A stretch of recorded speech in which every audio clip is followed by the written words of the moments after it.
stage. Yeah, no doubt. I mean, Adrian Legarreta, third in the nation.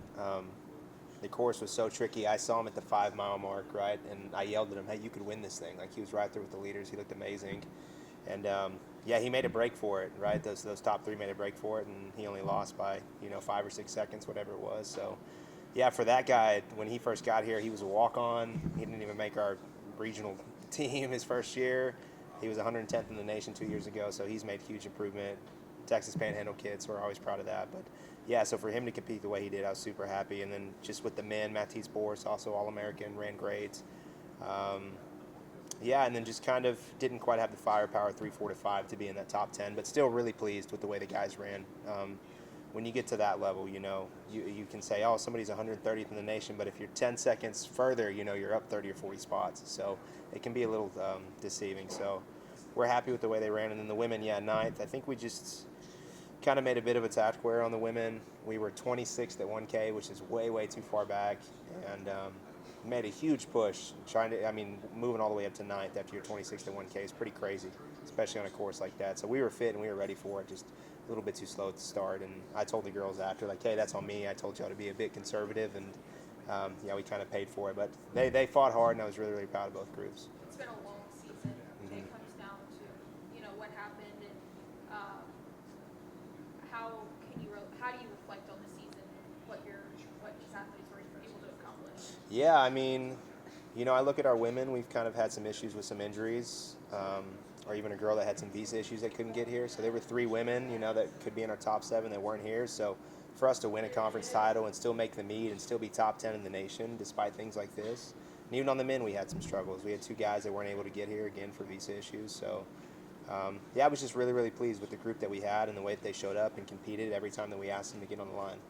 You Call call it it a the tricky course. What let us in? You guys are the experts out there running. What's a tricky course? Yeah, so I mean, the first 1K is completely uphill. So you're uphill from the start. Our women were in a rough position because they were in box 1, right? So you're very far left. And that was the widest the course ever got. After that, it was pretty much like trail running.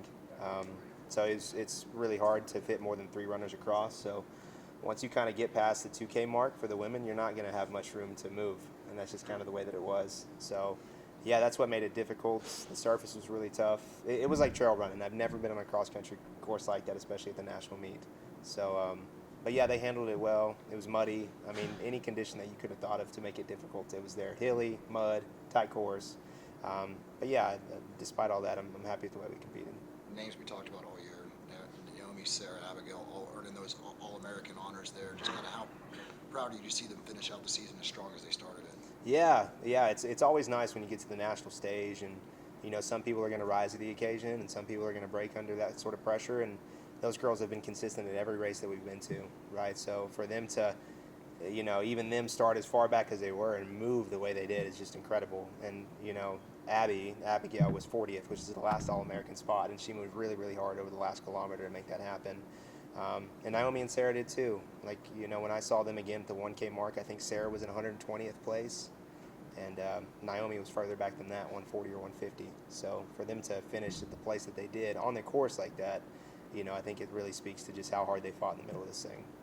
No rest for the wicked. You guys have about 2 weeks and then right into indoor season. Just kind of what's the next 2 weeks look like? Obviously, probably taking a Thanksgiving break. Yeah. So for my group, we're gonna skip the December meet this year. We went last year, and we had some good marks out of it. But I just think, it's been a really long season. We're gonna take a week completely off here, just reset, regroup, and then we'll start training again after Thanksgiving. Really, really light, and just kind of ease our way into the indoor season. How different is indoor running for your distance runners? Mm-hmm. Yeah, I mean, completely different.